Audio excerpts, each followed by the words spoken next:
السلام علیکم ورحمۃ اللہ وبرکاتہ۔ دوستو، لفظ مسیح کے معنی نجات دینے والا ہے، اور اسی طرح حضرت عیسیٰ علیہ السلام کے ماننے والوں کو عیسائی کہا جاتا ہے۔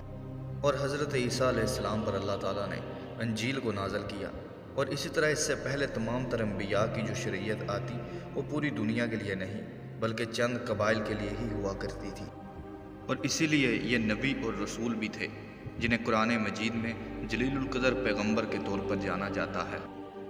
جب حضرت موسیٰ علیہ السلام کے بعد بنی اسرائیل نے تورات کو بدل ڈالا اور اللہ تعالیٰ کے کلام کو اپنی فائدے کے لیے بیچنے لگ پڑے، تو حضرت عیسیٰ علیہ السلام کے نزول کے بعد انہوں نے اس شریعت کے میں بدلاؤ ڈالا اور ان کی ہدایت کا سبب بننے شروع ہو گئے۔ لیکن اپنی ہٹ درمیوں اور نافرمانیوں کے تابع انہوں نے حضرت عیسیٰ علیہ السلام کو کذاب کہا، اور اس وقت کی سلطنت یعنی کہ روم کے بادشاہ سے حضرت عیسیٰ علیہ السلام کو سولی پر چڑھانے کا کہا۔ لیکن اللہ تعالیٰ نے حضرت عیسیٰ علیہ السلام کو معجزانہ طور پر آسمان پر اٹھا لیا۔ روایتوں کے مطابق اس وقت 72 کے قریب اور کچھ کے نزدیک 12 کے قریب لوگ ان پر ایمان لائے۔ بہرحال ان کے بعد 12 حواریوں نے ان کے دین کی تبلیغ کی، جس سے آہستہ آہستہ رومی بادشاہ نے بھی اس دین کو قبول کر لیا اور پوری سلطنت عیسائی بن گئی، کیونکہ اس وقت جو بادشاہ کا دین ہوتا تھا وہی سلطنت کا ہوتا تھا، اور انہیں کوئی بھی مذہبی آزادی نہیں تھی۔ بہرحال اختلافات اور اسی طرح کتاب کے بدلنے کی وجہ سے آج تقریباً عیسائیوں کے 150 کے قریب فرقے موجود ہیں، جن میں بڑے 3 ہیں۔ ان کا سب سے بڑا فرقہ کیتھولک، اور پھر اسی کے بعد اسی میں اختلافات کی وجہ سے آرتھوڈوکس بھی وجود میں آیا، اور پھر انہی کے اختلاف کی وجہ سے ایک اور فرقہ بھی وجود میں آیا جس کو پروٹیسٹنٹ کہتے ہیں، یعنی کہ احتجاج کرنے والا۔ اسی طرح عیسائیوں کے ان تمام تر فرقوں کے آپس میں کیا اختلافات ہیں، ان کے متعلق ہم آپ کو اس ویڈیو میں بتائیں گے۔ دوستو، کیتھولک فرقہ عیسائیوں کا سب سے بڑا فرقہ ہے، جس کی بنیاد سینٹ پیٹر حضرت عیسیٰ علیہ السلام کے حواری نے رکھی، اور یہ عیسائیوں کے پہلے پوپ کہلاتے ہیں جنہوں نے 25 سال تک اس کی تبلیغ کی، اور پھر اسی طرح انجیل مقدس اور حضرت عیسیٰ کی تمام تر تعلیمات کو آگے بڑھایا۔ لیکن ان کو بھی شہنشاہ نیرو کے دور میں مذہبی اختلاف کی وجہ سے سولی پر چڑھا دیا گیا۔ اسپین، فرانس، اٹلی اور ساؤتھ امریکہ کے مختلف علاقوں میں اس فرقے کے ماننے والوں کی بہت بڑی تعداد موجود ہے۔ بہرحال وقت کے ساتھ ساتھ عیسائیوں کے بھی تمام تر عقائد ان سے دور ہوتے چلے گئے اور اختلاف بڑھتا رہا۔ 4 صدی میں روم کے بادشاہ کونسٹنٹائن نے اس مذہب کو قبول کیا اور اس کی خوب تبلیغ کی۔ آج اس کا مین مرکز اٹلی کا شہر ویٹیکن سٹی ہے، جہاں پر کیتھولک کا پوپ اپنے تمام تر مذہب کی تبلیغ کرتا ہے۔ اس فرقے میں سائنسی نظریات کو نہیں مانا جاتا، جنہوں نے ان احکامات کی نافرمانی کی ان کے متعلق موت کے فتاوی بھی جاری کر دیے گئے۔ قرآن مجید میں یہ واضح آیت موجود ہے کہ انہوں نے اپنے بڑوں کی یعنی کہ اپنے بزرگان دین کی پیروی اختیار کی، یعنی کہ اندھی تقلید کر دی، یعنی کہ ان کے تمام تر عقائد جن کی وہ جانچ پڑتال نہ کرتے بلکہ سنے سنائے عقائد کو اپنا لیتے۔ اور آج اگر غور کیا جائے ہر مذہب کا یہی حال ہے، اور ہمارے مذہب میں بھی ایسے بہت سے خرافات شامل کر دیے گئے ہیں جن کو سن کر ہم نہ جانے اس پر عمل کر کے نہ تو ہدایت حاصل کرتے ہیں، الٹا گمراہ ہوتے ہیں، اور آج ہم میں بھی فرقے موجود ہیں، اور جس کا ایک ہی حل ہے کہ ہر عقیدے اور نظریے کی تحقیق کی جائے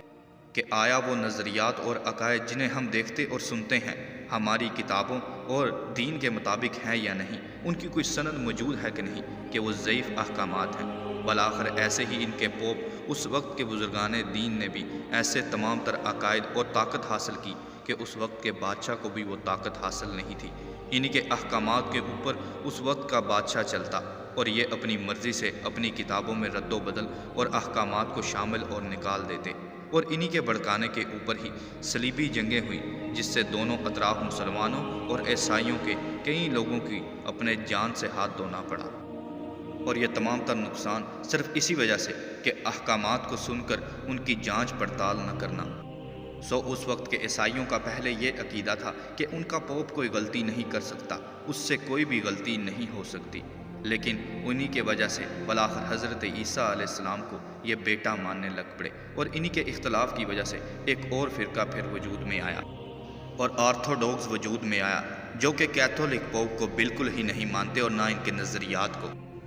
اور انہوں نے ان تمام تر نظریات کو چھوڑا بلکہ خود ہی اپنی تعلیمات کی تحقیق کر کے انہوں نے اپنے عقائد کو درست کیا۔ روس اور یوکرائن اور ان تمام تر علاقوں میں ان کی کثیر تعداد موجود ہے۔ نظریات و عقائد کے بعد بھی ان کے پوپ کے لباس میں بھی فرق ہے۔ سلطنت عثمانیہ کے دور میں سلطان محمد فاتح نے جب قسطنطنیہ کو فتح کیا تو آرتھوڈوکس فرقہ کئی طبقوں میں بٹ گیا، اور ان کی پریکٹیکل عبادت یہ عبادت بھی کرتے ہیں اور اسی طرح روزے بھی رکھتے ہیں، اور حضرت عیسیٰ علیہ السلام کو رب کے ساتھ انسان بھی مانتے ہیں، اور یہ انہیں یشوع کے نام سے پکارتے ہیں، اور کیتھولک گھٹنوں پر بیٹھ کے اور آرتھوڈوکس کھڑے ہو کر عبادت کرتے ہیں۔ 16ویں صدی تک یہ دونوں فرقے ہی سازشوں کا شکار رہے اور خود ہی اپنے لوگوں کو جنت اور دوزخ کا سرٹیفکیٹ دینے لگ پڑے، اور فتاویٰ جاری کر کے جنگوں کا دور شروع کروا دیا جس میں بہت سا نقصان ہوا۔ بالآخر جرمن مارٹن لوتھر نے بغاوت کر کے ایک اور نیا فرقہ پروٹیسٹنٹ ایجاد کیا، اور اس نے تمام تر علمی طور پر جب سوالات کیے تو انہوں نے سازش کر کے اس کو بھی موت کی گھاٹ اتار دیا۔ اس کو باغی کہا گیا، اس کی کتابوں کو جلا دیا گیا، لیکن آج امریکہ میں آدھی سے زیادہ تعداد انہی کی ہے، اور اسی طرح یورپ کنٹریز میں بھی ان کی کثیر تعداد موجود ہے۔ ان دونوں فرقوں کی آپس میں لڑائیاں بھی چلتی رہیں، اور بالآخر آج یہ ایک دوسرے کے نظریات کو نہیں مانتے اور ایک دوسرے کو کافر کہتے ہیں۔ اس کے علاوہ بھی ان کے چھوٹے فرقے موجود ہیں جن کے یا تو نظریات و عقائد ایک دوسرے سے ملتے ہیں یا ایک دوسرے سے برعکس ہیں، جن کے نام اور ان کی تعداد آپ کو سکرین پر نظر آ رہے ہیں۔